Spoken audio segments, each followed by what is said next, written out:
Hello, everyone, and welcome to Wednesday night shooting.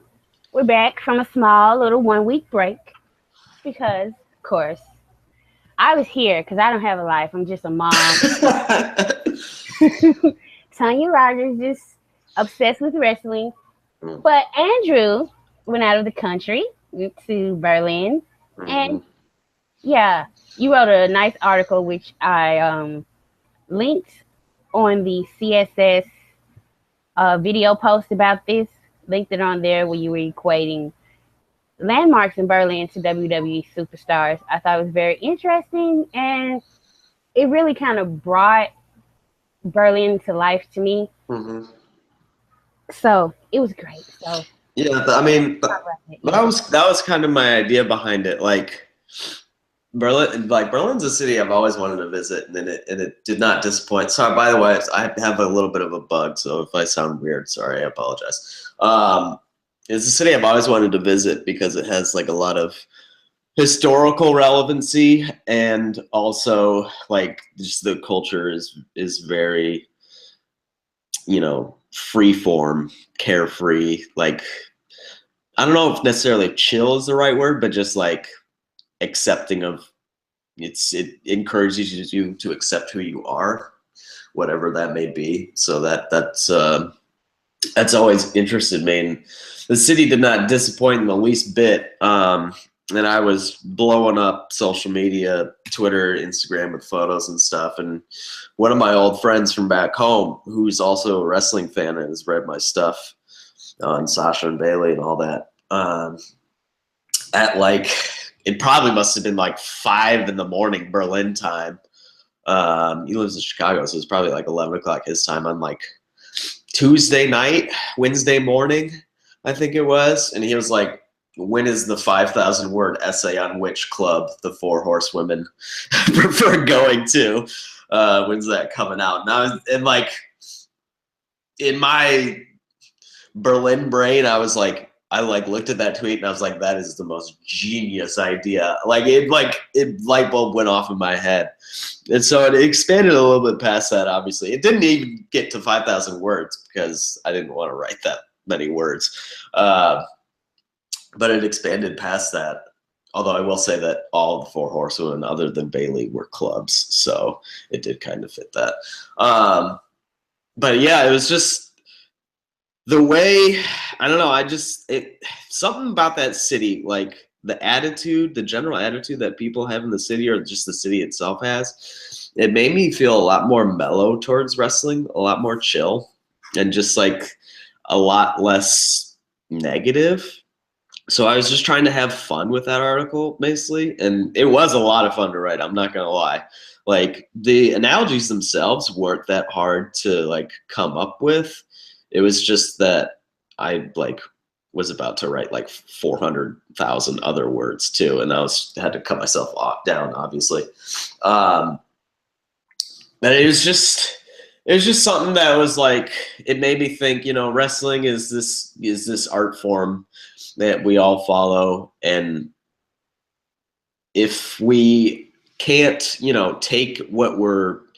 we can't use what we are taking in our own creative processes, then I think that's kind of on us, not necessarily on like the failings of WWE. Like, I mean, obviously WWE is by no means perfect, and their storytelling is, their storytelling is, can be very hit or miss, but there's a canvas they give you, and I feel like just using that in your own way was something that like the city was kind of teaching me when I was over there. It was just like, take what you have and use it in your own way to kind of make your own statement. So that was kind of the idea behind the article, and I really enjoyed it. I had even more thoughts about Roman Reigns as the Soviet War Memorial today, because I said in the article that it was like the biggest like fuck you possible, because people who didn't read the article, it's the Soviet War Memorial in Treptower Park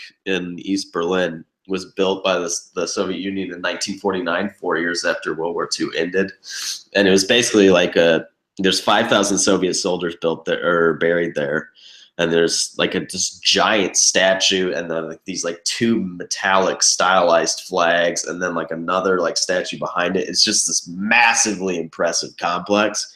There's like 16 stone sarcophagi on there. It's just like wildly impressive, and it's so perfectly fit Roman Reigns in my head. But I didn't even think about, like, when I wrote like a massive, like, it's a massive fuck you from the Soviets to like the Germans that they conquered. I was just like, holy shit, that's totally like, that is even more, like, I didn't even flesh out how much that is Roman Reigns. Like, I was like, yeah, he's just like, it's my yard now. Fuck all of you. I don't give a shit if you boo me or cheer me, you know? So it's just that, it's like, that's just one little example where like you can use, you know, your own life experiences and taking in what you have going on and connect it to wrestling. Just have a little fun with it. Cause I feel like we all have problems with that sometimes.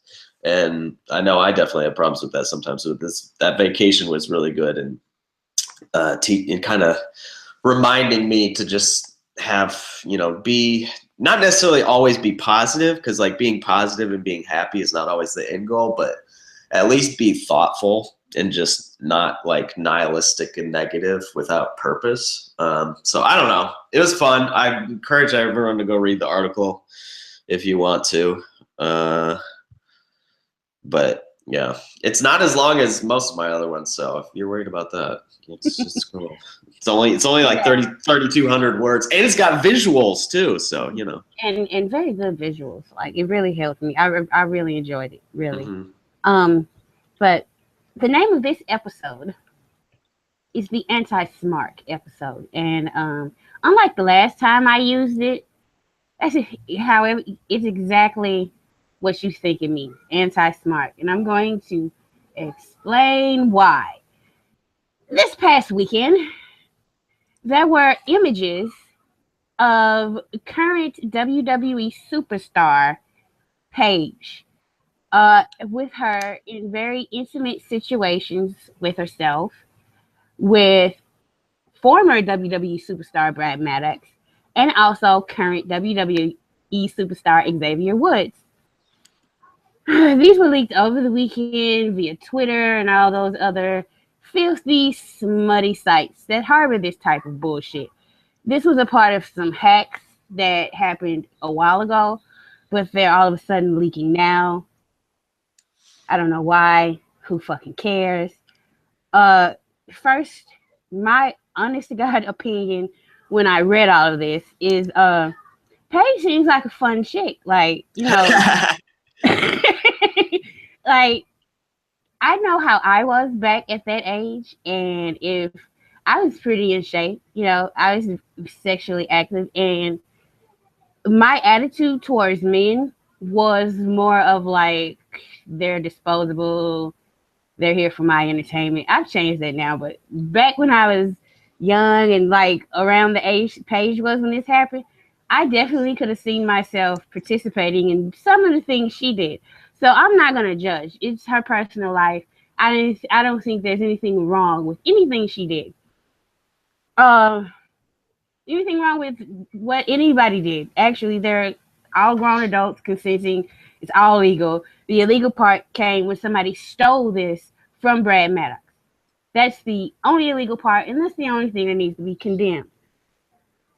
Raw was in Brooklyn this Monday, and I'm going to ask very kindly for all those motherfuckers who chanted, "We want Paige," to come to the front of the fucking class. How fucking immature can you be?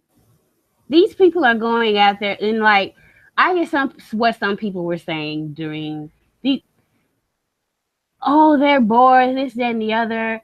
Fuck you.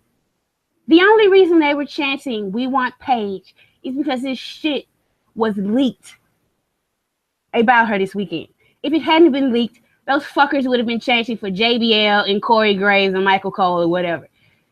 So if she's going through a hard enough time, and if you're a fan of hers like you claim to be, the best thing to do right now is to not do anything. She, as her parents, have put out a very public message to please stop tagging us with this shit. Please stop sharing it. Please just let this go away, because we're very, very worried about the state of mind of our daughter.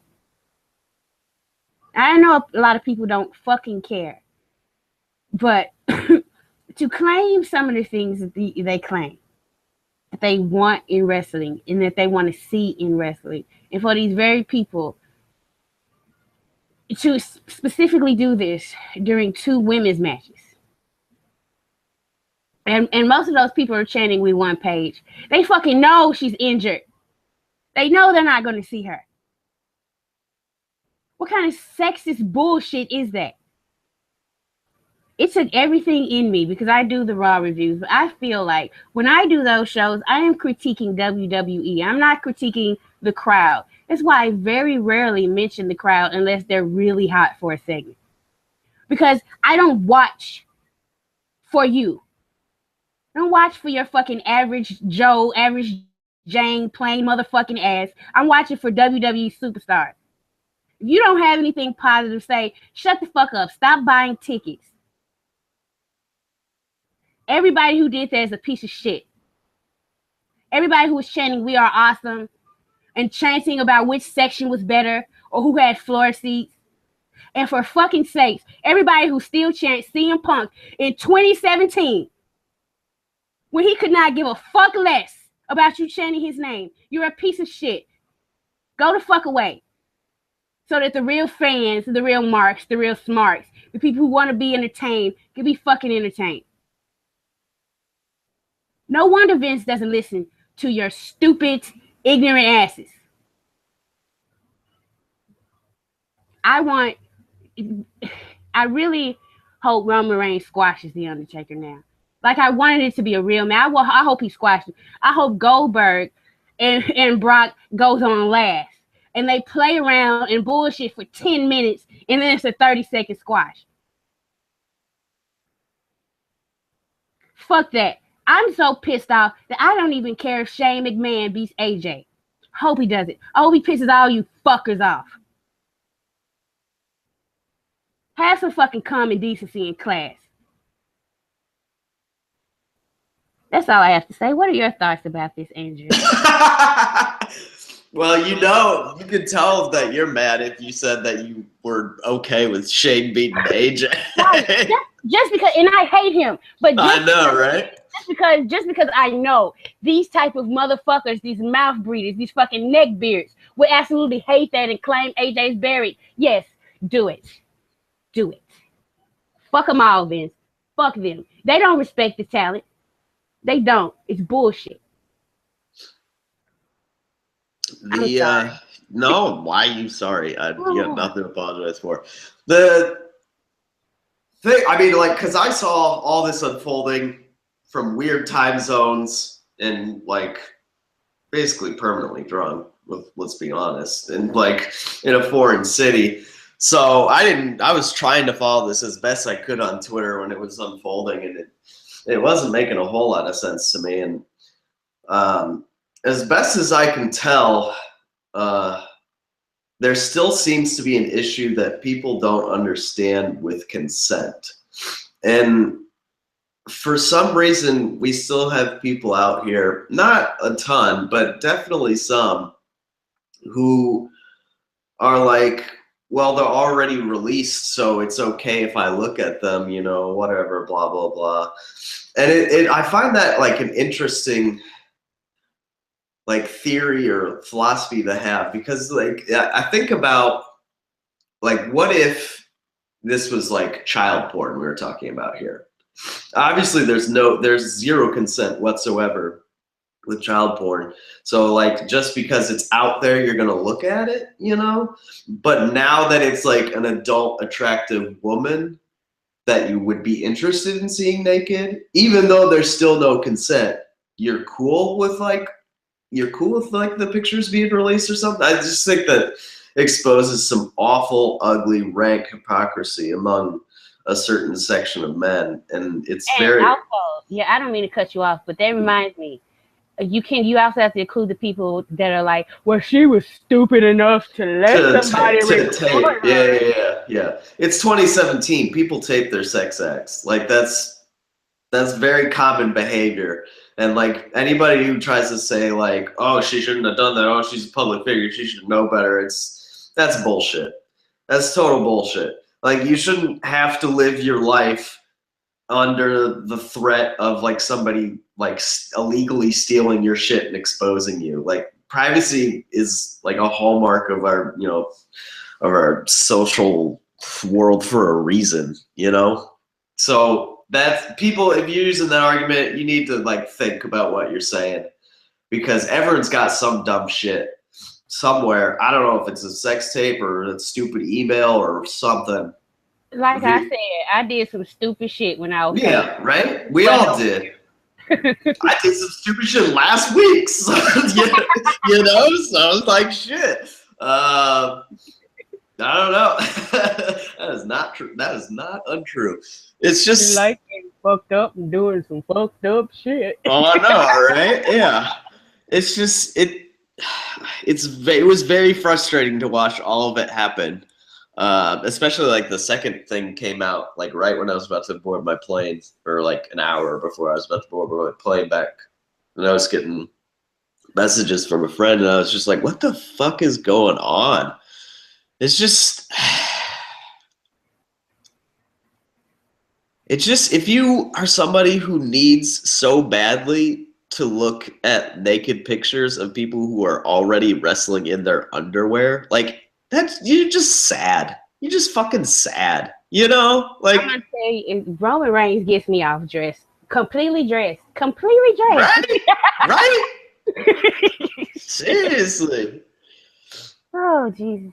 Yeah, it's very odd. It's just very odd. But know that like just looking is not okay. Like just looking at it, you are still participating in a sex crime. You do not need to do that. There's nothing in it for you. And if you need to get your jollies off to that so badly, I would suggest that you start looking into your own weird sexual problems because you have issues. Yeah. Now that we've said all that. Yeah, let's move on from that ugliness. We're going to respect the women. And so we're going to talk about them first. Let's start with the Raw women's title match, which unfortunately wonk. Nia Jax has been added to the triple threat match. Now it's a fatal 4-way. So every woman who's been getting TV time on both shows pretty much has a title match. Yeah. Yeah. So let's talk about the stupidity. Like seriously, we've always had complaints about the way they book the women, like from the time, like it's never changed. I don't think there's ever been a consensus, or even like pretty much anyone arguing for either side that, oh no, this is really well booked and they're telling a good story. It's just mostly people like kind of rooting for their favorites or rooting for their character, but on Raw, it's been sucky. It's been crappy. And the only positive I can see from adding Nia Jax is that the ending doesn't seem so telegraphed. Like possibly she could, they might want to lose their fucking mind and put the belt on Nia. Yeah, I know. They want to kill Mania again? Right? I think people would prefer Charlotte over Nia. Probably. And that might be a thing. See, maybe she's put in the match to be like, hey, hell. Would you rather have Nia or Charlotte? Come on, people. So I don't really trust this decision. I think it makes, especially Charlotte. Well, it kind of makes both Charlotte and Sasha look stupid. Sasha has Oh my God. Sasha has been interfering in matches for Bayley, but now there's something also on the line for her too, very clearly, because this woman has ragdolled her and beat her straight up more than once.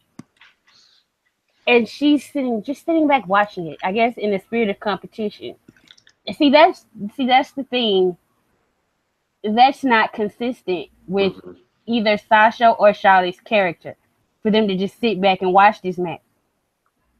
And like sometimes we complain about interference, but in this situation, I think it calls for like a clusterfuckery finish. That way, Nia still looks strong if she loses, and she also has a bone to pick after WrestleMania with pretty much whoever wins, because Charlotte got in the way, Sasha got in the way, and Bayley, and Bayley hasn't proven that she can beat her one-on-one. So she has that argument either way. I think it's just to get Nia on the card, so the Rock can tweet about it or some shit. By the way, I follow him on Twitter. The Usos, and we will mention them later, just a quick blurb. The Usos became SmackDown Tag Team Champions. His wife tweeted about it. Roman tweeted about it. You know who didn't tweet about the Usos? The Rock. Their other cousin, their fake cousin. Yeah, what do you think about, like,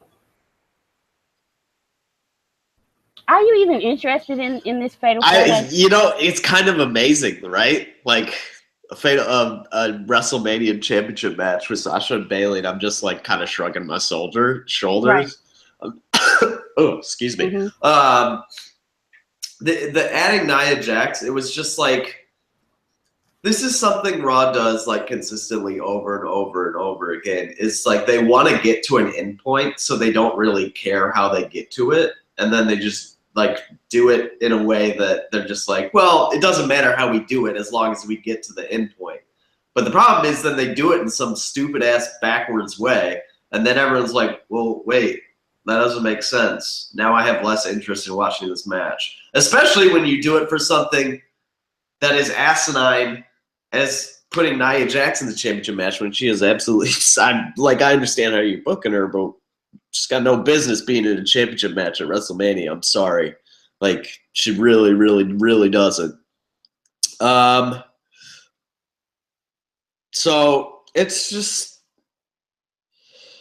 it's very frustrating and very typical. And I'm like, if you want to make Bayley like your strong face, like your standard bearer face of the division, why are you having her lose clean? Like, what was that, 2-3 weeks ago when she tapped out clean to Sasha? Fucking tapped out clean to Sasha. I cannot believe that. And then this Monday she was beat clean by Nia, which just happened before too. So it doesn't make, everyone just kind of seems shitty and mediocre, and instead of like SmackDown, like people take losses. Like, it's not that they're like so much better in like booking decisions. It's just that the way things go about, it just, everyone looks a little bit better. It is a little bit more protected in the way that things happen. I know, sorry, I'm comparing SmackDown to Raw again, but we're talking about both. Yeah, but Raw was just like, you know, I was getting excited for the triple threat because it's just like, because all the rumors we'd heard were the fatal four-way, and I was like, I got no interest in seeing Nia added to that match, because now the entire match is gonna be booked around like, Nia's limitations. Yes, exactly. Which is gonna, like, I mean, don't get me wrong, I still think they could pull out a pretty entertaining match, but I think those three at Mania could have, like, I know the Clash of Champions match was shit, but that was back when the streak was a thing, so that's no longer the case, hopefully. So I thought that match could have been a lot of fun, and that's definitely diffused a lot of my enthusiasm. Excuse me, a lot of my enthusiasm for it, which is a bummer. Yeah, that's true. I just don't care. Like, it's just like last year, I was like, oh my God, I was losing my shit in the lead up to Mania, you know? Like, they had that, remember that, like, for like two weeks or 10 days or something, 5 days, like a video journal, Sasha Banks leading up to Mania. I I was like, oh man, I am all in. I'm so hyped, so hyped. Now I'm just like, meh, like whatever. I don't know. I just hope, like, out of the best two choices, because honestly, seriously, Charlotte needs to be away from the title scene. Yeah. But Sasha or Bayley should win. I think I'm at the point where I think for storytelling purposes, not me being a mark, but for storytelling purposes, I think Sasha winning is the right call. Like, not in the sense of like, oh, I think Sasha deserves a WrestleMania victory or whatever. Like, I mean, sure, I do think that, but I think you could do a lot more with Sasha winning, especially in a way if she like throws Bayley out to take a pin, and like Bayley's about to pin somebody, and like Sasha comes in and like throws her out by her ponytail and then steals the pin and gets the victory and like celebrates like it's the biggest thing in the world, like, oh, she got her Mania victory, but the way she did it, and Bayley can, address it like that, like, well, the way you did it. And then Sasha can be like, well, you were okay with me helping you win, so, why all of a sudden are you acting like this paragon of virtue? And I feel like they could go into really interesting stuff that way. Otherwise, I just feel like they're going to do like Bayley wins, pins somebody. I don't know. Probably going to pin Sasha for some dumb reason. And then Sasha will turn heel the next night and get wildly cheered. And it'll just be like, what was the point of all of this? What was the point of the last 18 months or whatever if all we were going to do is get back to like a 50-50, It just seems like everything they've done since the call-up has been kind of pointless and ass backwards, which is truly unfortunate. Yeah. Let's Meanwhile, we have a real breakout star on the blue brand. Yeah, let's go to SmackDown, where it's Alexa Bliss versus The World. And so she's going to defend her title against every available SmackDown woman on the roster. So that could be, well, pretty much the cat's out of the bag, and Naomi's going to come and be in the match. But do you think they'll like dust off Eva Marie? I have no idea. Like, people are saying all kinds of weird shit, like Summer or Emma. It's like, how does that even make sense? But like, available SmackDown woman. Well, Daniel Bryan on Talking Smack said every available woman. All he said was woman. So I don't. Who knows? Like, WWE will play fast and loose with that like phrase. We both know that. If they want to put them in the match or some other random person in the match, then they will. So we'll find out, obviously, at Mania. But it's already 5 people. Like, if you start putting more, then Naomi would be 6. So if you start putting more people, that could just be a big clusterfuck real fast. And especially, like, God, I don't really trust a match with those workers with like 7, 8 people in it. I don't know. That could be really messy and really unfortunate. Yeah. It's just, I appreciate that they've like built it in storyline to like justify it, because like Alexa shits on everyone all the time. And it's like, sure, that makes sense. So that, and she shits on Daniel Bryan all the time. So it makes sense that he'd be like, you know what, Alexa, fuck you. I'm going to make everybody, I'm going to give everybody a title shot that Mania. It's like a kind of little come-uppance from the face 40 figure, which makes a lot of sense. And I don't know. So I'm interested to see where they go with it. If Naomi is healthy and she comes back, it kind of feels like she's going to win. I kind of want Alexa to walk out, honestly, with the title. Like, I guess it depends on if they have Charlotte or Nia win, because you don't want like two female heels to walk out with the belt, I guess. But I don't know. I think Alexa or Naomi are the right call for the match. I like the pre-show match, the 10 women tag pre-show match from last Mania was actually like really, really like pretty solid. So this one could be good, but I don't know. We'll find out. We'll find out if somebody gets added or something happens. Or doesn't look like there's going to be a stipulation, so it's just going to be a straight 5-way or 6-way match. I don't know. It doesn't really need one because it's no DQ. Yeah. It could have been like elimination, but that would take too much time. So yeah. And they also did that back at like Backlash or something. Yeah, they did. Yeah. For the first SmackDown Women's Champion. Yep. So, yeah, I think Alexa is going to retain either that or Naomi surprise everybody and wins, which will make me happy because then that'll be the first time her and Jimmy are champions at the same time. Yeah, so let's move on. I talked about this match a little bit earlier. Mm-hmm. Shane McMahon versus AJ Styles. Oh boy! It was announced official this week after one of the stupidest fucking segments in SmackDown Live. It was. Now, this is what pisses me off because we were off air last week, so we gotta go back to last week for me to get my rant on. I've been saving this shit up. First of all, I really wish Vince would book Roman Reigns like Shane McMahon.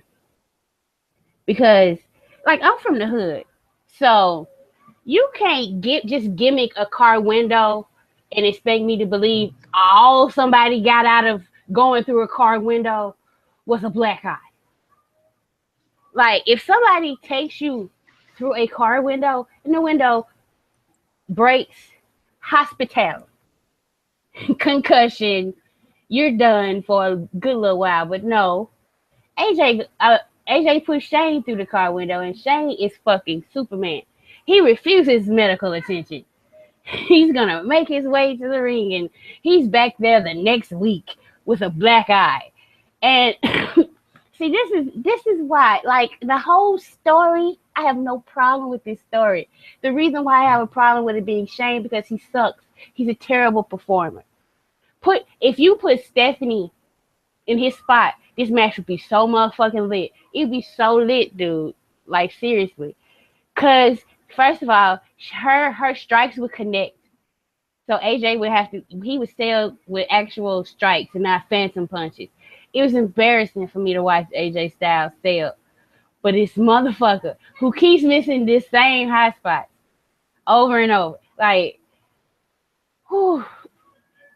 I just have to keep telling myself, AJ, he got bigger and better things after WrestleMania. This too shall pass. Because, like, seriously, I don't want to watch that match. Shane McMahon needs to stop throwing punches. He needs to take 90% of the offense, and he needs to jump through something high and then lose. But, like, I've never seen him face somebody like AJ. So all of these things that AJ does where he needs somebody as a base to catch him, is Shane gonna be able to do that? Shane's uncoordinated like a motherfucker. I'm not trusting him to catch AJ Styles from a phenomenal forearm or like all these great things that AJ can do in the air. And it's just like, AJ, like, I know what he says. You cannot wrestle a broom. Well, he's going to be wrestling like a sack of potatoes that can jump from stuff. That's what he's going to be wrestling. It's just a goddamn shame. Now, I know our good friend Vitus. He said this is going to be the match of the night, but I can't see how this is possible. I can't. Yeah, I'm quite skeptical of that too. I mean, like, AJ is a miracle worker, but God, I thought it was funny when, like, when Shane first started punching, I immediately tweeted, like, Shane's punches are the worst thing in the history of your sport. You immediately retweeted it. And then I looked at your timeline, and you, like, retweeted, like, 4 other things that were like, God, fuck Shane McMahon's punches. They're so bad or something. I just, like, was laughing really hard about that. Excuse me. Yeah. Last night, the build was very odd. It didn't make any sense at all how AJ was like, I'm gonna wreck this dude again. Like, it's gonna be easy as hell. I'm going to just put him out of commission over and over and over again. And then the weird phone call that Daniel Bryan had with Shane, and it was just like, oh yeah, I think that'll work, like smiling. So it's like, sounded like they had some devious plan. But all the devious plan was that Shane would just like walk in some other way and then just walk down to the ring and call him out. Like, that was, what? Did we miss something there? Did something get lost in, like, did some video not get played? Because it seemed like there was totally something missing. And then AJ did like the long walk through the corridors, like to the ring. And so at that point I was like, well, does like Shane have like some goons backstage ready to beat up AJ or something? There's something gonna go on there, you know? But he just ended up walking to Gorilla and then walking out. And I was just like, why did we see that whole thing? I don't really understand why, you know? So that was the whole segment was just bizarre. And then like AJ seemed like he's being disingenuous. That's how I was taking it. He's like, hold on, calm down, you know, I want to apologize. Let me get in the ring and offer my hand or whatever. But before he could even like do that or even like fake do that, like Shane went on the attack. And it's just like, without confirming, because the whole segment was so bizarre. Like Shane's comments were so bizarre, and then AJ's response, and the whole thing of like him getting to the ring was strange. And then Renee was like, "Oh, by the way, AJ, Shane's in the ring," and he was like, "The fuck? What the fuck have I been waiting out here for?" You know? But like Shane's comments were weird, AJ's comments were weird, and then not confirming for the viewer that AJ was being disingenuous. Like, for all I know, like, it didn't make any sense, like, his change of heart, his apparent change of heart from the beginning of the show to the end of the show, where he's like, I would have whooped this guy's ass again, to, oh, I'm going to apologize, you know? So I have to assume that was fake, but without confirming it, without, like, spelling it out, and I know it's like, oh, do we have to, like, hold your hand through it? Kind of, when, like, the other actor is Shane McMahon, who is really bad at telling a story. Like, I can't quite tell, you know? So that whole segment was just really bad. And, like, that was one of my favorite SmackDowns of since the brand split. Like, it really, truly was. But, I mean, Talking Smack brought it back, definitely. But that last segment was, God, I didn't see the segment. I didn't watch the full segment from last week. I've seen the clips of it, of Shane going, of like the beatdown and Shane going through the car window.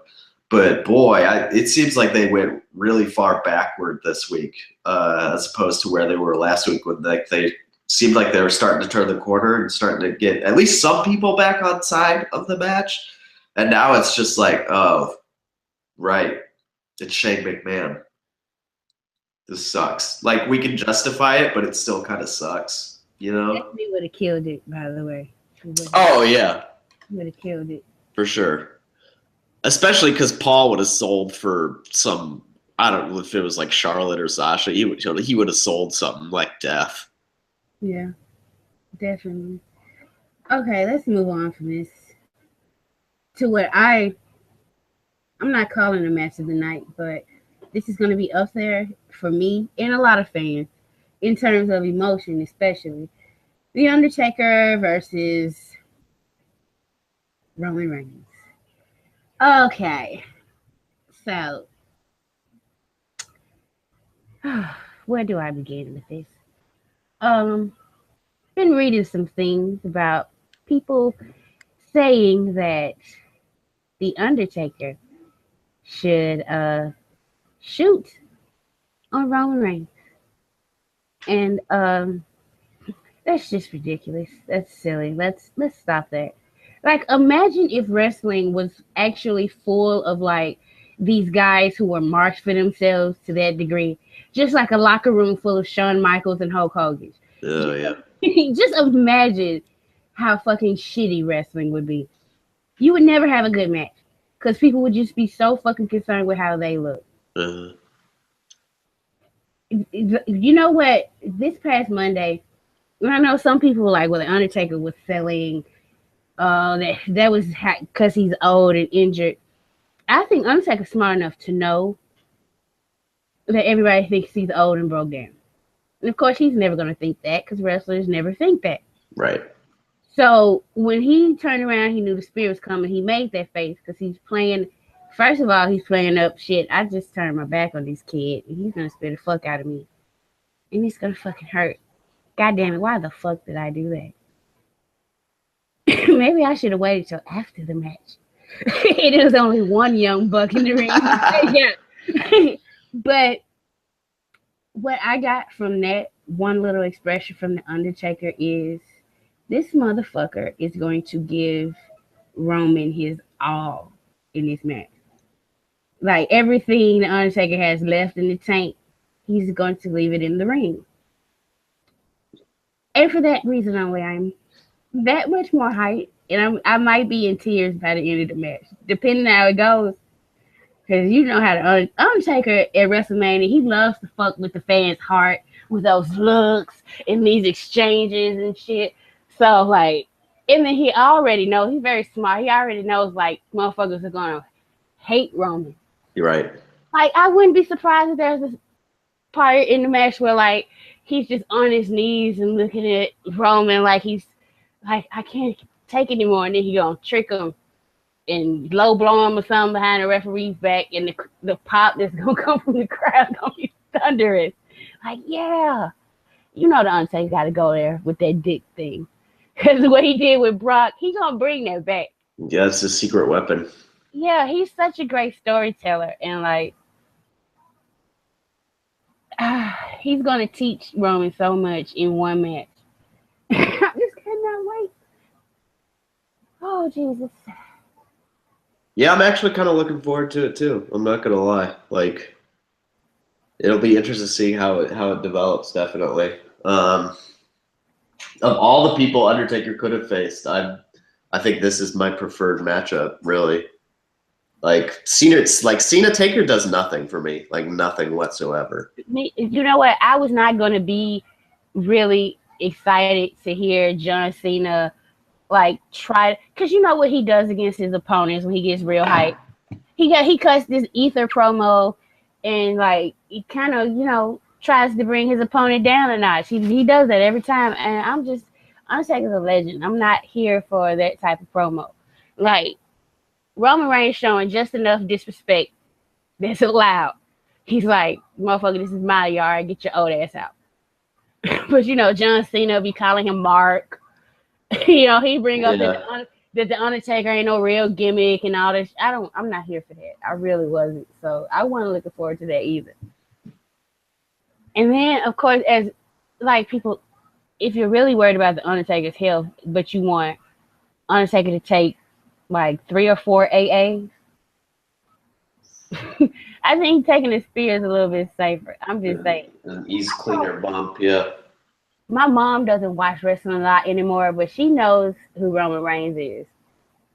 And I told her, I wonder why. Of course. I had to show her, like, Mama, look at this dude. She likes him, though. She likes him.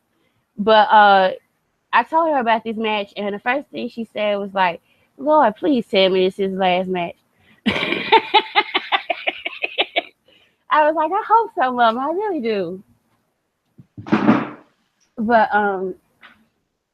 so we're talking about Roman Reigns, and last week we were off when all the big rumors about him came out. So we're gonna have to go over that. First rumor is at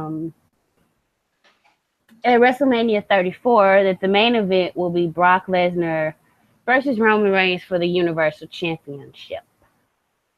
Do you believe that rumor? I mean, I can absolutely believe it. I don't want to believe it because I don't have any problem with Roman main eventing. I don't give 2 shits about Brock though. Yeah, that's pretty much where I am with it. Like I don't think, like, I think their first match was lightning in a bottle. Yeah. And it was kind of special, and I don't think they're gonna get that again.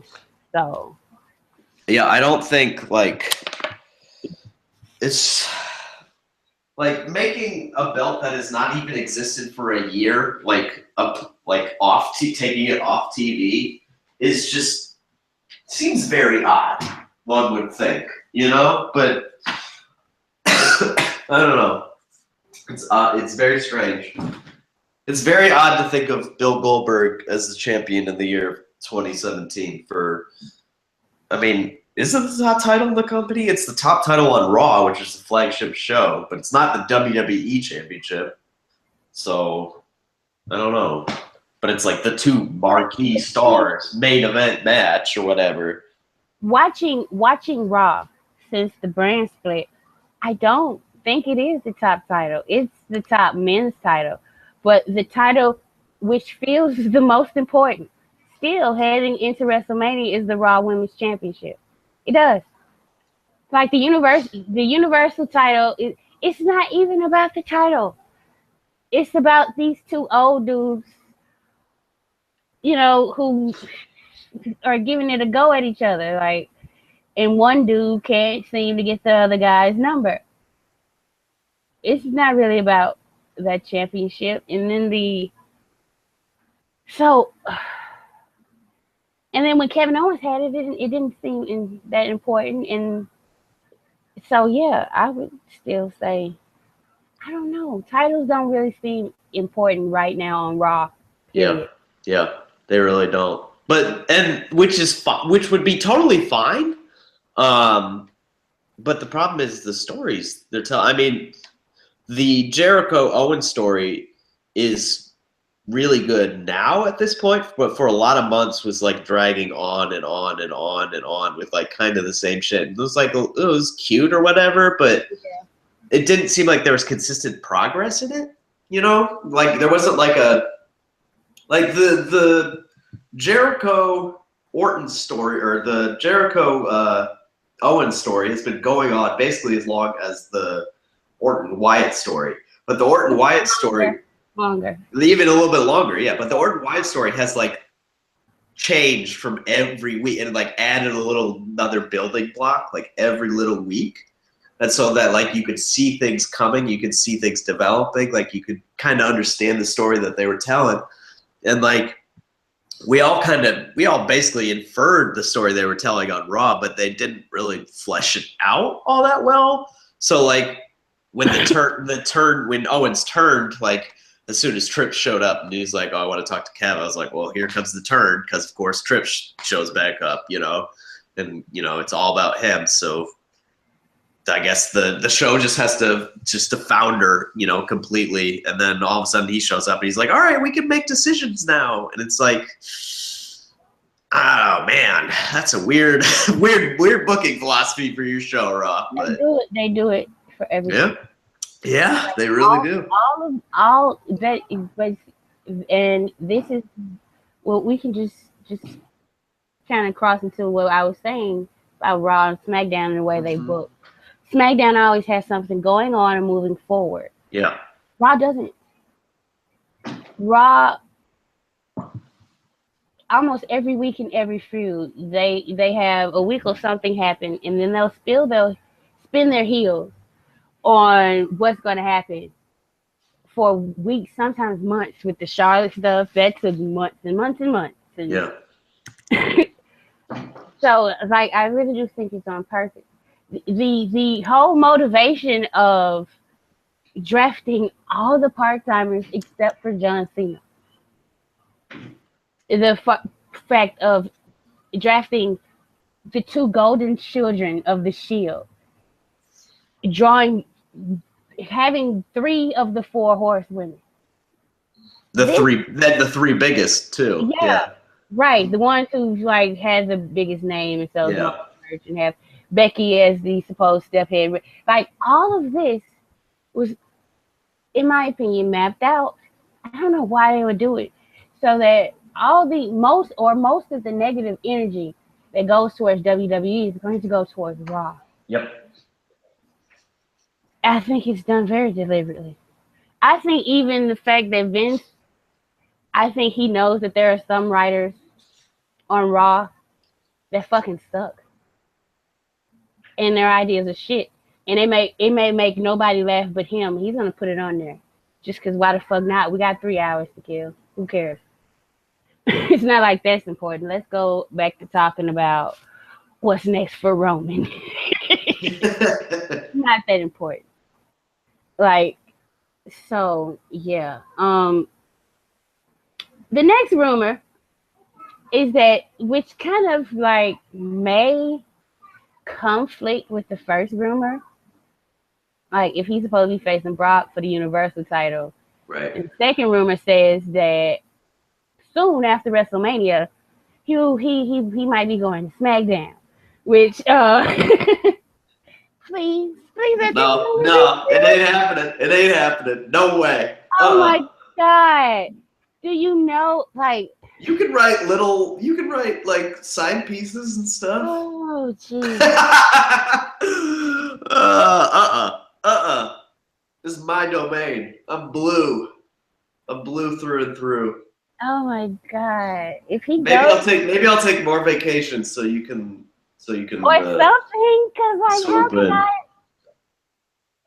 Oh my God.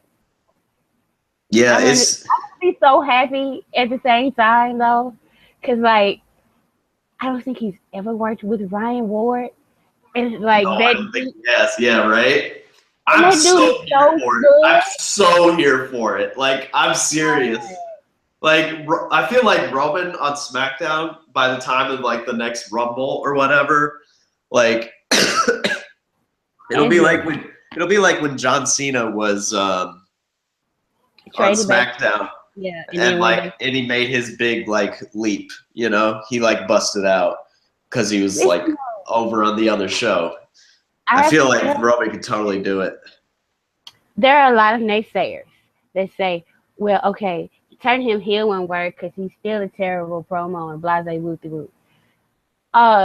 Very recently, I think it was Monday, they put the NXTs that Roman Reigns, they made his debut, and then the next week he cut a promo. I suggest it's the October 30th, 2012 NXT. He made his debut against CJ Parker. Woo. And he works heel. Okay. And you could tell for somebody who was he started like 2 years before, he's already fucking good. Working heel, working over. And then the next week he cut a promo. And like one of the things he said is kind of consistent with his character now. He was like, whether you love me, whether you hate me, it's irrelevant. He said it's not something about like, it's not hard when you wake up and be the man. You know, it's not hard being the man, you just wake up or some cool ass shit like that. And I was like, oh my fucking God. Like watching that made me wish that they put Chris Hero in the Shield. Like seriously.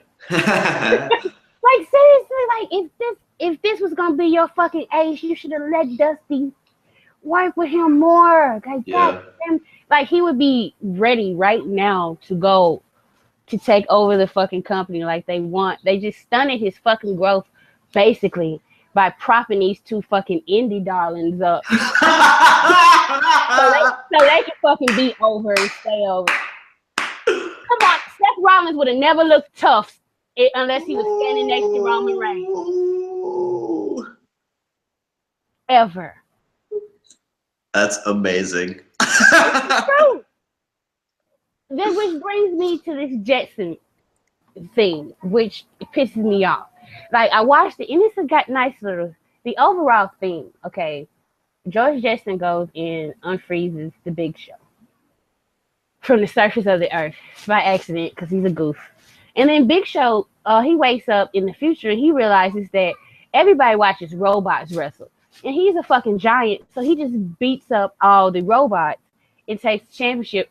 And then he realizes, like, he beats up his first human, who's kind of weak because in the future they don't do shit. They're all dependent on electronics and robots and everything else to do everything for them. So the Big Show's like, the future is full of fucking wimps. So he takes over the whole world. So George Jetson has to go back in time and get WWE superstars. And his main rival was Sheamus, which was a trip because I'm pretty sure Sheamus was like the you look stupid motherfucker with the mohawk when this was done. But he is the good guy in this thing, and he's the one that takes down the Big Show. But anyway, they get a whole bunch of superstars. One of them was Seth Rollins. And Seth Rollins was pretty much a bitch, and he ran from fights. So like it was great. Roman was catchphrases. All his old catchphrases. That's all he was. That's all his dialogue was different variations of believe that, hit hard, hit often, and I can, I will. Like I shit you not. And I was sitting there watching this like, this is exactly what the fuck Vince wants. Just somebody cute that spouts stupid ass catchphrases. Like, it made me so mad. But I watched the whole movie. Other than that part, it was cool. But it was just like so funny. It was like, I am looking at exactly what Vince wants. Just like, no soul, no inside, no depth, no character. Just somebody cute who says catchphrases and beats people up.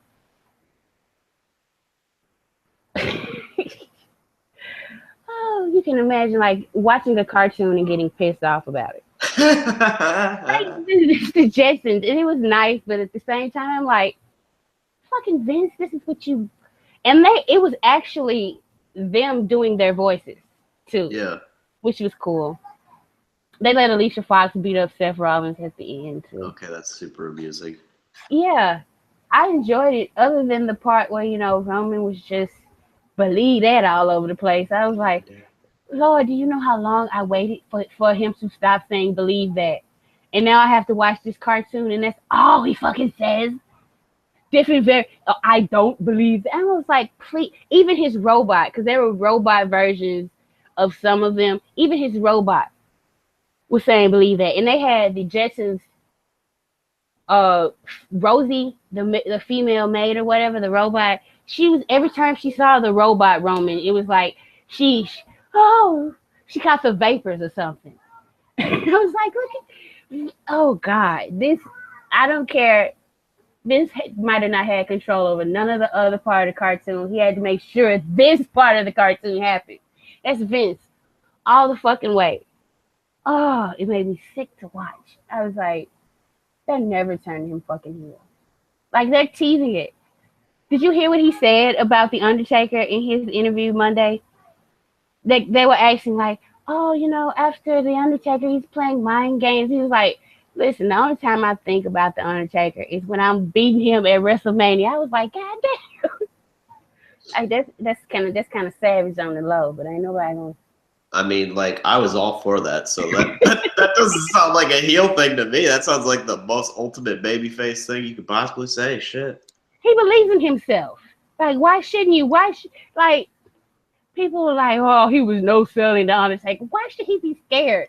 They have him sell enough when he should. They had him sell to Jinder Mahal. He don't have to be scared of the Undertaker. Shit. I wouldn't be either. Like, big old dude. So what?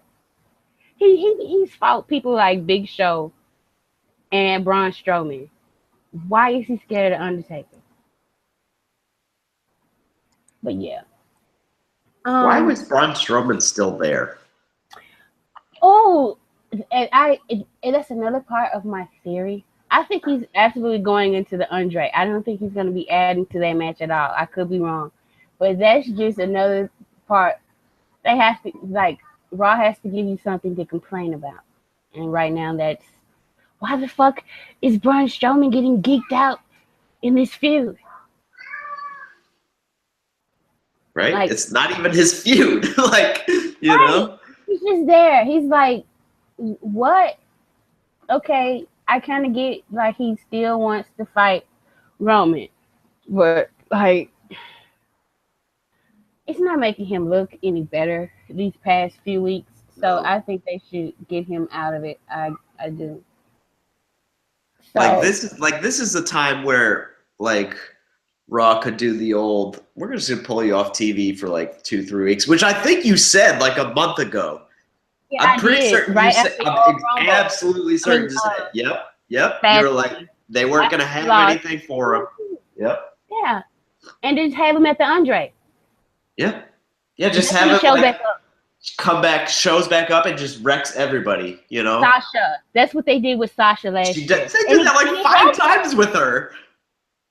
And it helps though. It worked. Oh, absolutely. Yeah, it absolutely worked. Right. So it's just very strange, like why they didn't do that with Braun. I don't know. It's been very odd, the treatment of him the last couple of weeks. And like I said earlier, so I'm trying to be better about like the treatment of people in the company, but it's very, very strange. It's just very, very strange what they do sometimes on Raw. I don't really understand the process of the show. And I feel like I should be able to understand the process of a television show, but I just don't. The inner workings are so like Byzantine. Because I think sometimes, because Triple H is the head of creative. Right. Sometimes I think Raw gets a little too meta with their booking for their own good. And us fans are looking at shit it's trying to make it sense in kayfabe. Yep. And they're not telling a kayfabe story. They're just doing shit for a meta reaction. They do that with Roman all the fucking time. All the time, yeah. That's why I'm trying to build that theory about like greater kayfabe, you know? Like it is kayfabe, but in a weird, stupid way. Or maybe it's just the company not making sense, which probably is the more accurate reason. But I just refuse to think that a creative run by somebody like Triple H doesn't have an overall agenda. It may not be working for some people, but I think it's working for them. Otherwise, they would have changed it by now. Yeah. Okay, let's go to Randy Orton versus Bray Wyatt for the WWE World Heavyweight Championship. And this isn't really about the championship. And I see people like wondering who the heel and the face is. And yeah, I got off on this, but that's because I'm a Bray Wyatt mark. He's not the face. I can sympathize with him, but he did go after Randy. Like everything that Randy has done, because like he wanted to fight the Wyatts in a less conventional way than most everybody else. Mm-hmm. And I think Randy hopes that his tactics will get him more than just beating Bray Wyatt, but ridding the WWE of Bray Wyatt. I think that was his goal. So with that in mind, it's kind of noble that because Randy wasn't doing terrible things for a while. He was just, show up, don't give a fuck, get my cheers, RKO people, leave. Cool. Bray started fucking with him, so he's like, I have this side of me that I can easily go to. And this motherfucker, I'll show him. I'll show him better than I can tell him who the fuck I am and why they call me the Apex Predator. So, what he may have done is driven Bray even deeper into whatever darkness that Bray was already in, with the the baptism with the ashes and this freaky shit this week. That was fucking strange, man. And the story calls for Randy to win, but I don't want him to. Yeah. I want Bray to win. Because I think Randy Orton's going to be Randy Orton the next night, and he's going to get popped. Bray Wyatt just recently started winning and looking like a legit threat, and I think this would solidify him as a legit threat instead of just like a flash in the pan. Yeah, people don't expect him to win. That's where we've gone. Like, I don't think people are hoping he wins, but nobody's like, yeah, Bray's got this. You know what I'm saying? Right. So I think it'll be a missed opportunity to make somebody who is because The Undertaker is on his last leg. And I know some people are like, oh, yeah, well, Roman's going to take. That's really not Roman's thing. Roman's not a fucking wizard or doing anything with, it's kind of weird if all of a sudden, now he's got The Undertaker. And there's been no mention of The Undertaker's powers being passed. So, the thing I suggest about Bray's already eating the Undertaker soul, or at least a piece of it. Oh my god. Forgot about Yeah. that. And so, like, if they're saying Roman's going to go to SmackDown, Roman and Bray have this history where, like, maybe Roman does take that last little piece from the Undertaker that Bray needs to make himself truly a god, truly immortal. And they, it could be an interesting like relationship that develops out of that because we see those two have brilliant chemistry together. Like so, yeah. And this all depends on if Bray is winning, if he beats people, and yeah. But I don't think so. I think he's gonna lose. And It's very strange to be like, if they do it in the way that they're doing it now, where it's like, okay, you've burned Sister Abigail's body. Allegedly, I'm still in on my long con theory. I'm not gonna lie. They burned Abigail's body, and then Bray bathed in her ashes, and now he like has her power, and so he's like a super demon thing now, and now he's got like more followers than ever or something. So it's weird if you like say that like Bray is the strongest he's ever been when he's the champion, and then he loses 2 weeks later. yeah, It's like that's a weird thing to do. Like, So I don't know. We'll see. We'll see. I'm gonna be definitely following the betting lines for that match like really closely because I really don't know where they're going. Like I totally feel like Orton's winning. Like I totally feel it, but I really, really would like Bray to win. Like after the like Raw Women's Championship, like I feel like the result I most want is Bray Wyatt to win. And honestly, I'm not like a huge. I like Bray Wyatt, but I'm not like a huge mark for the guy.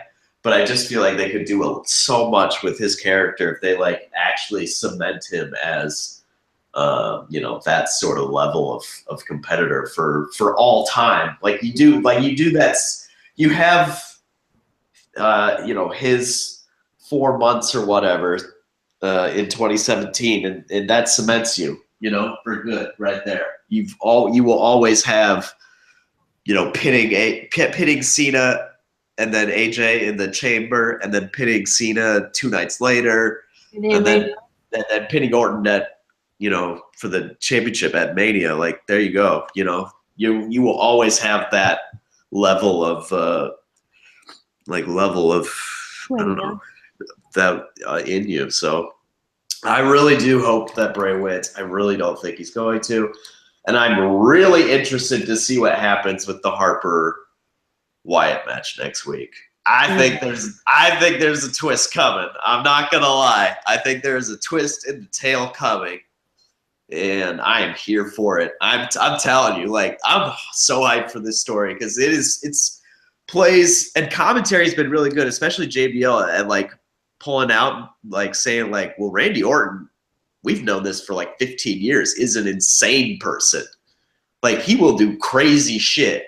And it's like, yeah, so he's just like, he's playing in like the devil's domain, but maybe he's in over his head. Maybe he's not in over his head. And, maybe Wyatt has got something going on. Maybe he doesn't got something going on. I don't know. There are things they can do here. We'll just see what they end up doing. But they got me in a really good spot for this match, I'll tell you.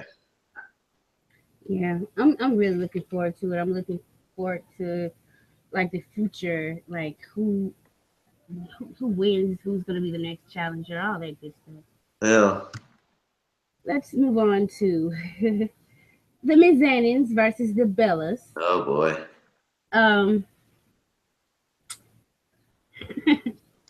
This week, Miz and Maurice did a spoof of Total Bellas called Total Bella Bullshit. And also, like all of this ties together. John Cena took on Fandango in a with Breezy Bella ringside for Fandango and Nikki Bella ringside for John.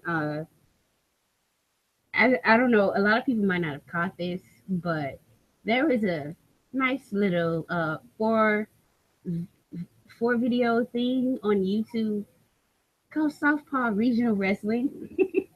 And it was some WWE superstars just like mocking like the old territory. I thought it was cute how like John Cena was Lance Catamaran and Fandango was Chet Cheddarfield, and they put them in a match together the very next week. Like this is all comedy done right.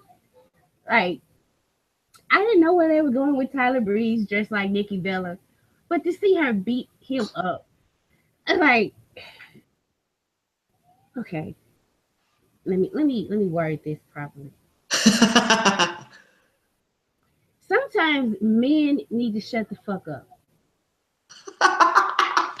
Like seriously, like and I know you're a man. You might not like a woman tell you to shut the fuck up, but I guarantee every female wrestling fan that saw Nikki Bella spear the shit out of a male wrestler, then pick him up like he was nothing, give him a TKO, and then make him submit. That fucking like that kind of in a way validates our fanship. Like it's just like we fucking matter too, and this company sees that we also like to have people we look up to that we can relate to, and like I know a lot of people will like, especially people on the internet, they wouldn't be like, well, Tonya doesn't. Why would she look up to Nikki Bella? Like people just do not fucking understand how fucking boss and awesome I think this woman is. Like she's worked her ass off.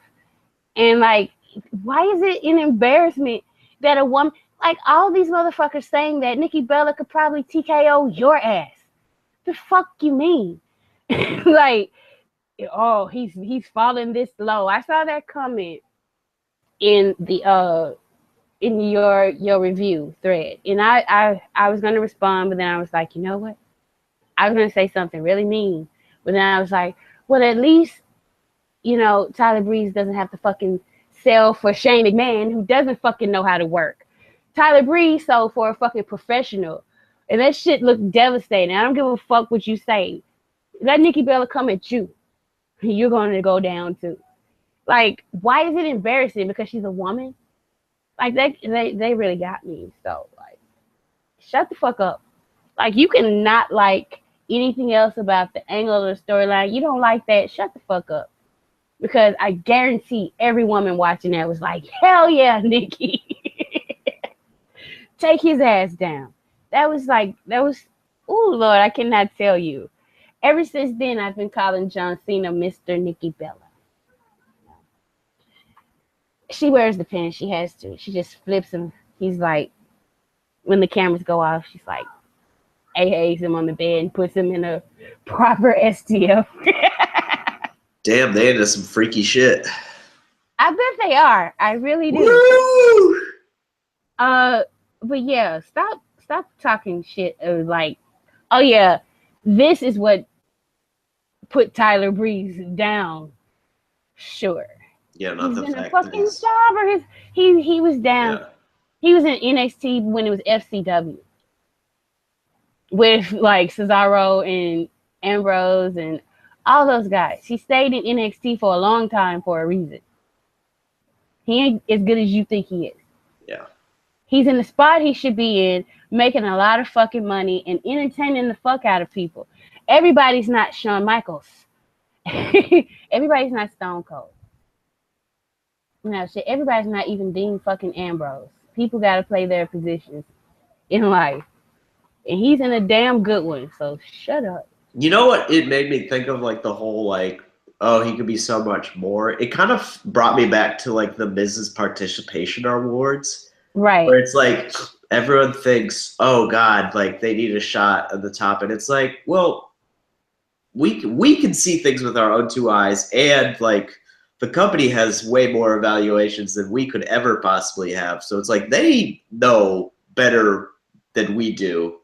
Usually, not always, but pretty much almost always, like who actually has the star power to carry programs. And like, I'm sorry, like Tyler Breeze can be very entertaining, and I really like the act with Fandango like quite a bit, but they're not like stars by any means, but like you put them in this sort of segment and like this segment gets over, which it did really well. Like it was very well received, other than by people like Les Moore who were like, "Oh God, I can't believe this. Poor Tyler Breeze." It's just like that was like the most important segment of Tyler Breeze's main roster career.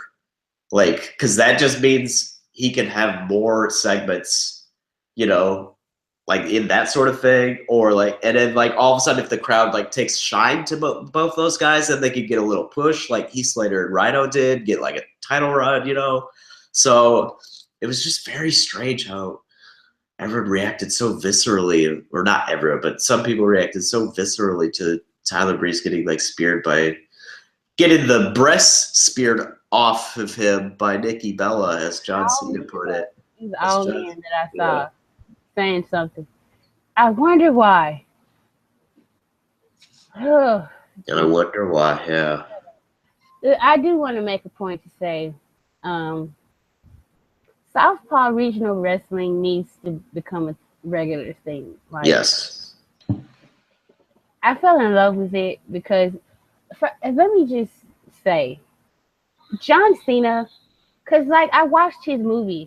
I watched The Marine and some of those other. He's gotten so much better at acting because like after the first video, I did not see John Cena in a wig. I saw Lance Catamaran, like this character, like this failed dude who had this great job in Utica, New York, and he just cannot let go. Like how far he's fucking fallen. You can tell, like in every syllable of every word, that he wishes he was not working for Southpaw motherfucking Regional Wrestling. And like the fourth video where he just cannot, he's like, "Do you hear that? Do you hear that? That's crying." Like I know you always hear crying in your head, and I was like, "You're telling us too much about yourself." Yeah. He was like, "But you hear that? You hear that?" And he was like, and then he go out, I'll have you know. I was like, oh, here it comes. And then he come back and apologize. And then instead about leap here, when he snapped, I was like, Lance gonna kill everybody in that room when them cameras go off. He been bringing a gun with him to work for the past couple of weeks. He just gonna end it all for everybody. Oh my God, I love that shit. That was my favorite part. All the other stuff was kind of funny. John Cena killed it. Like I can't imagine. Like somebody was like, "Is it so popular because Cena's in it?" And I was like, "Well, I guess because I can't imagine him not in it." Like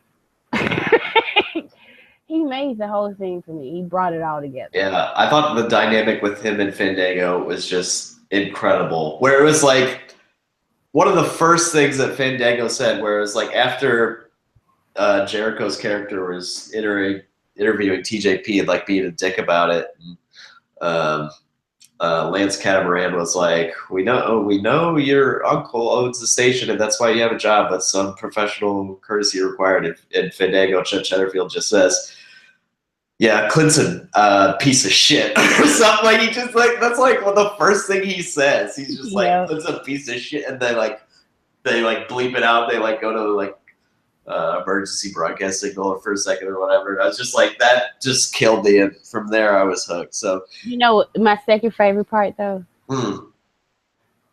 Come down to KFC to get the Christmas. Oh, woo! Woo! Hey, woo! Honey mustard barbecue. I was like, oh my God, this is wonderful. Like, this is the best thing Ric Flair's ever done in his life.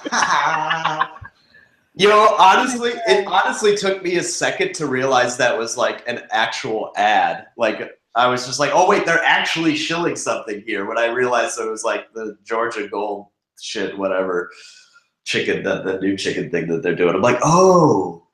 I thought like I legitimately thought they were like just putting in like an old ad, but I don't know. That was really funny. I think that the Usos taking over, Miz and Maurice doing their thing.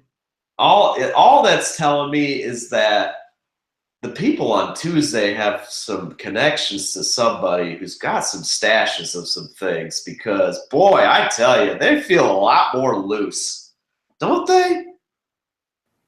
Yes. I feel like everyone's a little bit high on Tuesday.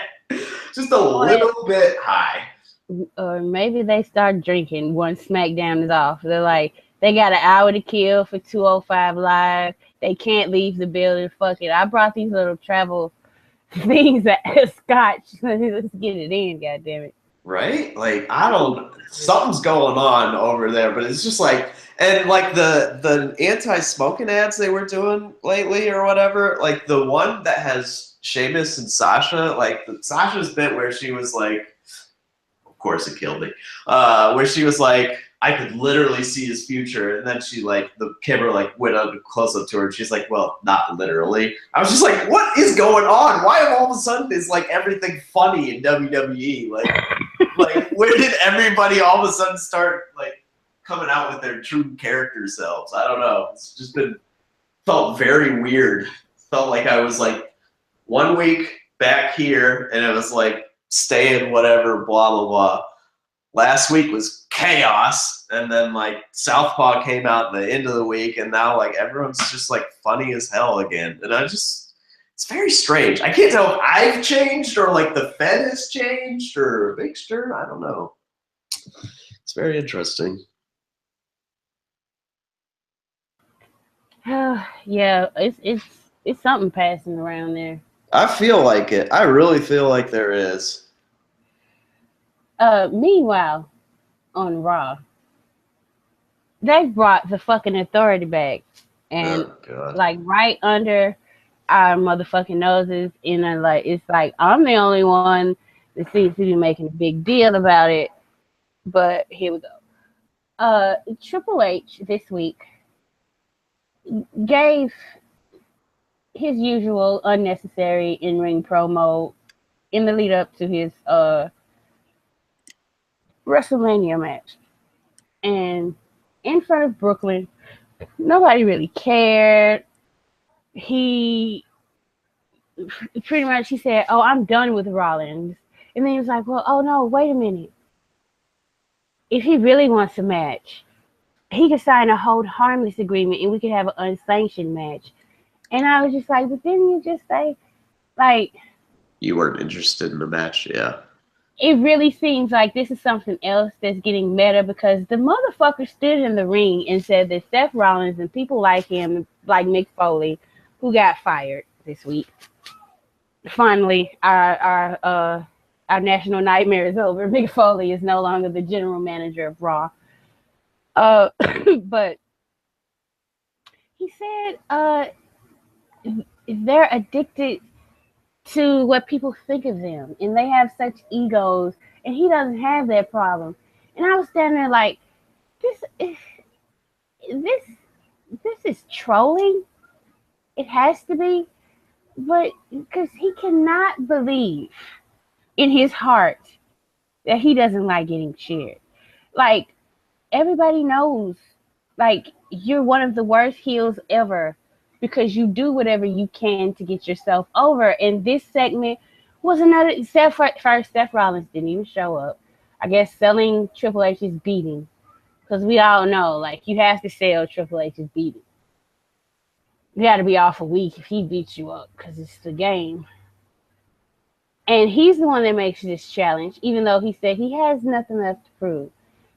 When it would have made more sense if Seth Rollins, via satellite at home, interrupted this stupid ass, like, ego stroke session and was like, you know what? Why don't you make it an unsanctioned match? I'll still beat your ass. I don't have to get a pin. I just want to get at you. I don't care about my career. I told you I have nothing left to lose. I'm going to take you down. That would have been better. And, like, I know people are like, oh, yeah, they're going to do Seth Rollins. He's not going to do Seth like he's done everybody else. But, like, you say that, but then I see when he actually did put somebody over the right way in Daniel Bryan. Like, I saw that road to WrestleMania. And he didn't everything he did was designed to get Daniel Bryan cheered and to make Daniel Bryan look good. Even his extended beatdown was like Daniel Bryan was handcuffed. Yeah. It was a lot of shit, but like and when he took out Seth Rollins, he just picked up the crutch and went at him face to face. Just like when he beat up Roman Reigns, he just picked up something and went at him face to face. And it's like he's the one throwing out challenges for unsanctioned matches, and it's like you could have let Steph do that, and it's like I don't know if it's gonna. I still not sure it's gonna work. One thing that makes me, the only thing that makes me happy about this is that when Mick Foley was getting fired, Sami Zayn came out. Oh yeah, I love this. Yeah, and stood up to Stephanie, and Stephanie didn't really clown him. Yeah. Like, this is the second time it happened with Bayley and Stephanie, and it's happening with Sami and Stephanie. Like, he gave her plenty of lip, and all he got was a Samoa Joe match. I mean, Sami get his ass kicked, he'll take that. Like, so my hope is that, they don't abandon this after WrestleMania. What are Sami? You think Sami and Joe going to be in the Andre? I have no idea what the hell's going on, honestly. Like, if they don't actually, I don't know. I feel like if it's an unsanctioned, hold harmless agreement match, then they'll like involve all those other folks in it too. Probably it'll become some wild beatdown thing. I don't know. Maybe. Well, otherwise, it feels weird because Sami and Joe, they're not like in the Raw main event scene, but they're kind of major players on the show the last couple of months, ever since Joe debuted like a month and a half ago or so. So I don't know. The Andre seems so weird. I don't really see the point of it other than to give everybody a payday, which why don't you just pay everybody a bonus instead of putting them on the card? Right? Like, no, they can't just get paid just for no, of course not. They have to earn it. You know that. God. But let's talk about what I think is, we touched about it a little bit. Talk about KO and Y2J. It kind of feels like, it's just a regular championship match, but if any match needs like no DQ, like a lot of matches kind of need it. But this match, I feel like, just a regular straight up championship match doesn't really cut it for how personal they've gotten. Yeah. And personal about stupid shit. Like people, and I was one of them that was like, a list is more over than certain superstars, but it works out now because Kevin Owens ripping up fucking pieces of paper gets like the worst reaction on Raw. Yeah.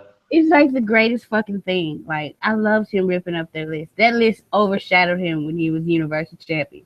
Yes, fuck that list. Yeah, seriously. Oh my God. But yeah, I'm looking forward to that. Kevin Owens has to win that. He has to. Oh, I sure hope so. Like, and somebody was like, shouldn't Y2J get his revenge? No, he shouldn't. He absolutely should not get his revenge on Kevin Owens. Why? Y2J's had enough moments in the sun. No. Sometimes bad people win. That's the moral of that story. Yeah. It really is. No, it's true. I'm worried we're gonna come into a scenario where like we get to WrestleMania Sunday and like the smart money comes in and we look at it and we're gonna be all like, oh no, are they like all these results are gonna be like the shit we don't want? And then the fact that like at Fastlane 3 of the results went against the betting lines. So now it's like we're gonna be like, oh wait, but maybe they just didn't get the money. Like maybe they just didn't actually know, and then it's still going to be disappointing, and it's going to be doubly disappointing. So yeah. I'm kind of worried. I'm kind of worried about WrestleMania. I'm not going to lie. I don't want it to be as bumming as it was last year. Oh my God, last year, and I just live blogged that shit. Yeah, I still can't believe you did that. Oh Jesus, I'll never forget it because I'll never do anything of the. Like seriously, I was having fun with it. And then I was like, and then all the matches were ticking down. And I was like, wait a minute. Because I was thinking the main event was coming. And I was like, wait a minute. The Rock ain't came out yet. Yeah. And then The Rock came out, and I was like, almost in tears. I was like, Jesus fucking Christ, why you gotta talk for half an hour? Why do you have to go get your fucking flamethrower? Who the fuck? Like, dude. And then an impromptu match with Eric Rowan. I was like, no. No, absolutely not. For what? God, I really hope he does not show up. I hope he don't. I mean, there's no chance of that, but I know, but I don't care. I know some people do, but shit, watch his movies. Like, fuck, like, he is exactly where he should be in Hollywood. Seriously. Okay, well, we'll just give a special shout out to the Usos again. Because they are the SmackDown Tag Team Champions. They beat American Alpha, which this is just American Alpha just wasn't connecting enough, and which was kind of evident because the crowd was behind the Usos during the match. They won, and like I don't like they've been heels, but their appearance on Talking Smack just seemed like them. It's just two guys.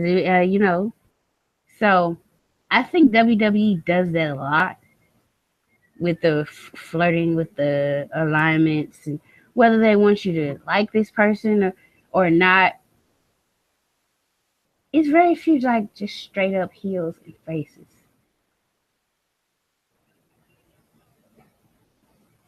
And then some people who are straight up heels, people still claim their faces. Like The Miz. Gosh, right? Yeah. The Miz is terrible. He is not a good person. He is not. And to argue anything different to me seems weird. Like after I saw the Total Bellas bullshit, I was like, that's it. I want Miz and Maurice to win now. But it's not. I'm not saying their faces. They're wrong. But sometimes being wrong is the right thing to do. Like, there's a yin and a yang to things. Yep. So, they're without darkness, will there ever truly be light? So, I feel like if WWE went that direction a lot more, where there's this person,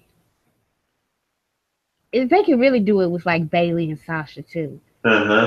Where like there's this person and here are their sets of morals and ideas against this other person, and their ideas or their styles may clash. It doesn't have to get deep like that all the time, but in like the big feuds, I think that's needed. Whereas with like, and this is my big problem with Stephanie, she's a great performer, but she's just fucking evil just cause now. Like she was going through a phase where she was acting like a face and putting heels in their places, and now it's just for like because her husband came back on TV. Really, she's kind of flopped. I guess because Seth Rollins started calling him out, that just made her drop her entire facade. This one person, and now she's being evil. She was going around punishing everybody that Mick Foley supported and supported him. Yeah, and I was like. But I thought, okay, I know I can understand you're upset with him, but you fired him. So what is the need to then punish all these, like, stop it. Because then it doesn't, because she missed one person. It was a couple of people. Like, Mick Foley was like, yeah, she missed Sasha. She didn't punish Sasha. No. Mick Foley's a big... And she should have punished Charlotte too, because even though he hasn't agreed everything with Charlotte, he's rewarded her with like Hell in a Cell and main event spots and things like that. So the story has to be consistent. If you're doing a coup and you're going after everybody, then why the fuck aren't you bothering Roman Reigns and like you have to earn your match against the Undertaker now? Instead, you're just going after these little fish, and like the thing where they did the tag team thing. That was the most. That was what I wanted to talk about. It's the good they did that, because all of a sudden Sasha and Charlotte no longer were the stupidest idiots on the show. Right, because and this goes back to that I think it's fucking deliberate, some of the things they do to make Raw look like a heel brand. Everybody knows Carl Anderson and Luke Gallows pretty popular on the internet. Fuck it. They did this to Luke Gallows and Carl Anderson right after they're like the main event stars of Southpaw. Tex Ferguson and Chad Too Bad. Like, what they did to them is they fucking made them look like fucking idiots on Raw. But everybody from SmackDown got to look like a little shine, a little humor. Yeah. It's a big difference because, like, you're the champions. You're in a handicap match with one of your opponents for WrestleMania. And if you beat your other opponent at WrestleMania, they're out. So, like, Enzo and Cass, to me, like, for them to participate, they don't need them. Like, the motivation is stated. Even though they don't like the champions, of course, I'm going to participate in this match if it means it's an easier path for me to become champion. That makes sense. You don't really have to say that out loud. But why the fuck did Gallows and Anderson attack their partners before the match? I wish I had a reasoning for you, but I really don't. So you fill time, and you don't fill time with just entertaining stupid stuff that'll get a pop. You fill time with stuff that fucking aggravates your audience.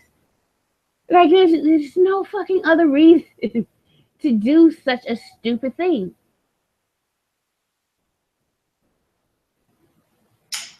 Yeah, that's and that's another fear. Like, are they going to go meta at WrestleMania? And like, so we'll give them what they want on SmackDown. Like, we get everything you want. Bray wins, Nikki and Cena win, AJ wins. Yeah, AJ wins. All the big matches go our way, and then on Raw, Roman wins, and then Jericho wins. Oh, God. And then Charlotte wins. No, Nia wins. I can't see them. I can't even see them going that far. I'd say Charlotte. Yeah, they might. Who knows? Who fucking knows? Yeah. But like, I can see them definitely doing something on the Raw side that will piss Smarks off at WrestleMania, because Raw's the heel brand. I just don't understand why they would want a heel brand. But you see it before your eyes, don't you? Yeah, I mean, like the decisions they continuously do, like absolutely, and like the post-talk show, whatever, like when it was first on with Heyman or whatever, it was just like shitting on the audience, basically. It was like, wow, this is how they really think about a lot of their fans. And I mean, sometimes they're not necessarily wrong, but holy shit, that's not the right relationship you want to cultivate. But for some reason, they're cool with it on Raw. But like on SmackDown, everybody is like trying to be like all part of it. Like, oh, it's a late opportunity. It's like, it's very strange why you would want to actually cultivate a heel brand. But it does kind of feel that way. Like, I just don't know if I'm willing to say it's deliberate or if it's just WWE incompetence. But the same people run both brands. Sure, but the creative teams are different. The same people hire the creative team. I know. The question is then, why don't they hire better writers? Yeah, why would well, that is the $1 billion question. Like, it truly is. And my explanation is this is done on purpose. like I said, I think Vince thinks he knows some of those writers ain't worth shit, and then they're probably not writing anything that's really that fucking important to them. Or they might, or it's have certain people that write promos. And they're terrible at writing promos, and it's gonna make Vince laugh, but nobody else. He'll put it on TV. He'll like that guy because he's terrible, and it's an inside joke. Like this guy might get so excited that Vince decides to use one of his ideas or one of his promos on TV, but Vince uses it just to see it bomb so he can laugh at him.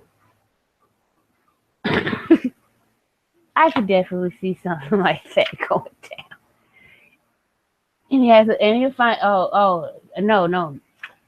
He's not on SmackDown. He's not traveling with the SmackDown team. He's a Raw guy only. He's special. And that guy's walking around thinking he's special. Vince hates him and thinks he's terrible. Oh Jesus. Yeah. WrestleMania is very close. Right around the corner. And like some people are saying it doesn't feel like WrestleMania worthy, but like shit, this has been one of the best like put together cards in a long time. Yeah. So I'm very much. Yeah. I'm looking forward to it quite a bit. Like I think it's I mean, I say that now, but those betting lines come in, like, my mood could change real fast. Like, I could easily be like, this shit again, you know? And then start drinking some wine and see how that like, develops on Twitter. But at least I'm excited for the possibilities.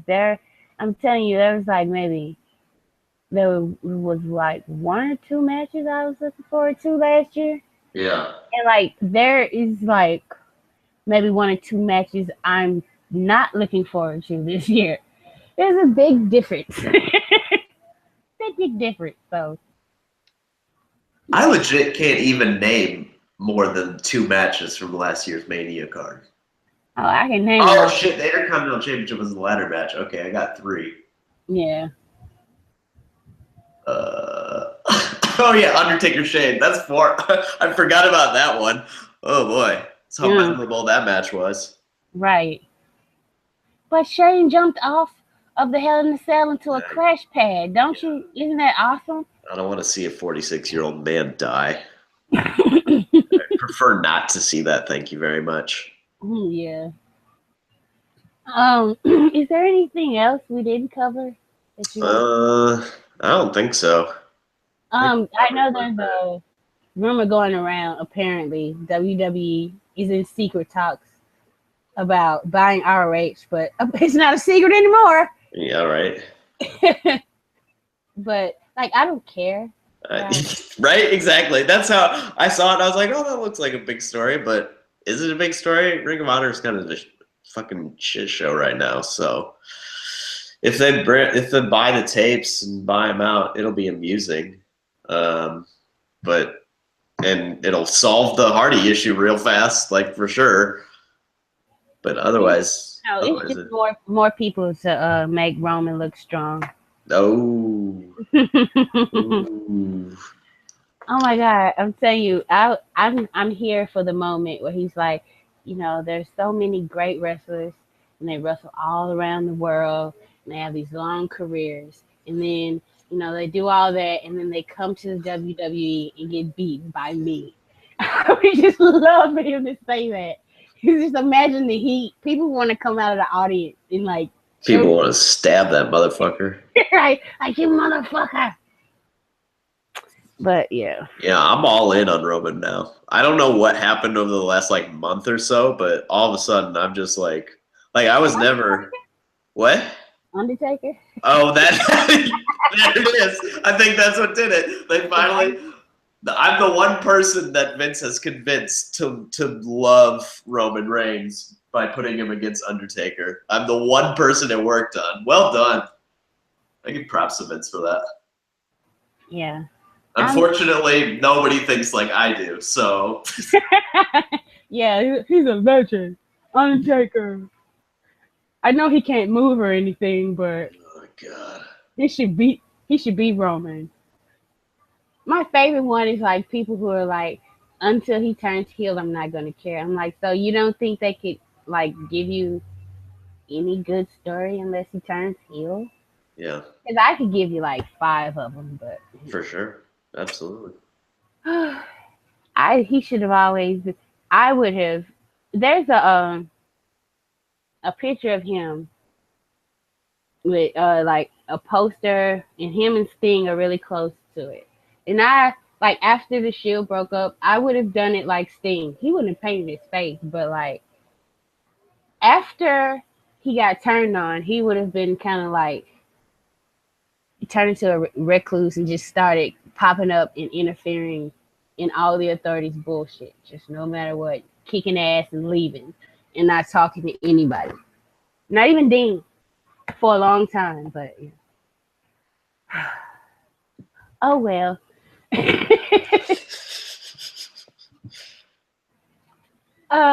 Yeah. It's next week is the go home, and they kept Brock and Goldberg off TV this week. Did the little replay. I hope they do a tug of war. They're teasing a big confrontation between the two. So. I hope they cut a 20-minute promo battle against each other. It's gonna be awesome. No, they're gonna do like a big brawl and like bring all the geeks out. So we gotta separate them, protect the main event. Whatever. It's not even the fucking main event. Main event with the mixed tag. You didn't have John Cena propose in the middle of the show? No. I'm not here for that. Not here for that, WWE. I kind of think it's funny because if they do a brawl, like the next day, it's going to be reports like, Goldberg pulled his...